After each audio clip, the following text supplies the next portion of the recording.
The names most often referred to as the Magic City's founding fathers don't include the name Lightbourne.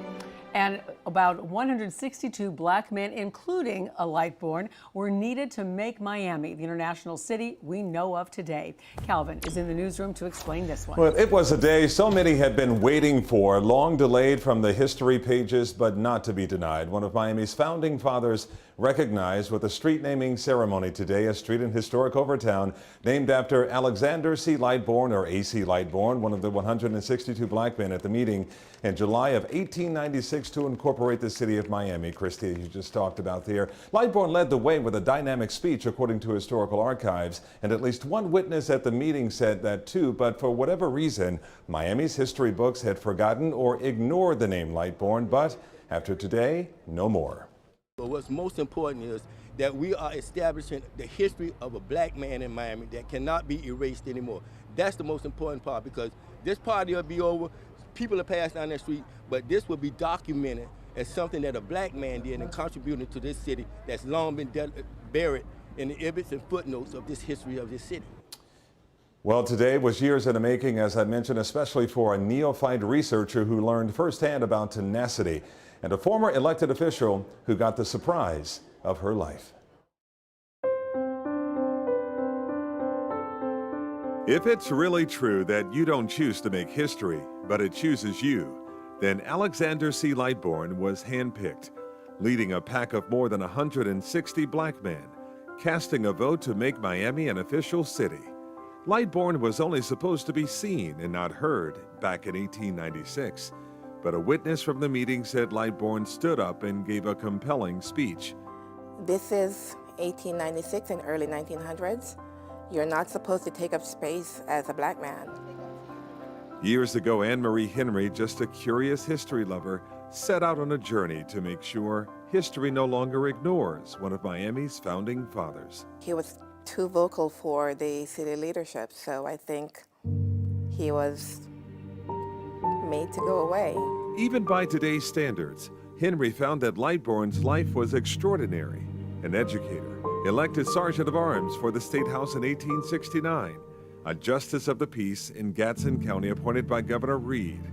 Later, he became a founding member of Greater Bethel AME Church in Overtown, with a building today bearing his name. He was pushing me to tell his story, like he didn't get to finish his story, and he wanted me to finish telling his story. So I feel that maybe that's why I found his descendants when no one else before that could do it. My name is Allison Lightbourne Jones. That's right, Henry found Lightbourne's great-great-granddaughter, Allison, who had just moved to Miami from Harlem, New York. But Henry's biggest aha moment came when she learned about a connection with former Miami-Dade County Commissioner Barbara Jordan and Lightbourne's wife, Mary Ziegler. She told me about his brother by the name of Robert Ziegler, and they lived for a time in Quincy, Florida. My father is from Quincy, and when she gave me the history, and she said names passed down from generation to generation, sure enough, the lineage is there. Yeah, it's beautiful. And they knew nothing about who they were, and that I gave them a part of their history. It's an honor.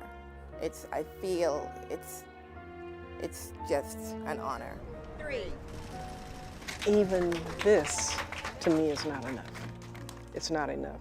To me, there needs to be something in the city commission where they come back and say, let's correct this. Let's acknowledge that this gentleman was a part of the incorporation of the city of Miami.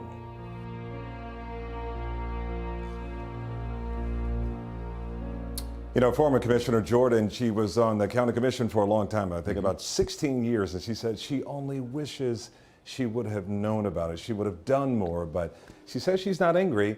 She just, wants more done, and she's happy to know that she discovered it at 79 years old, that she was a descendant of Mary Ziegler and C Lightbourne. Well, so important this comes to light right now, again, underscoring the need to teach history and why we should elevate history and why history is what informs us and makes us better when we take a look back at who we were.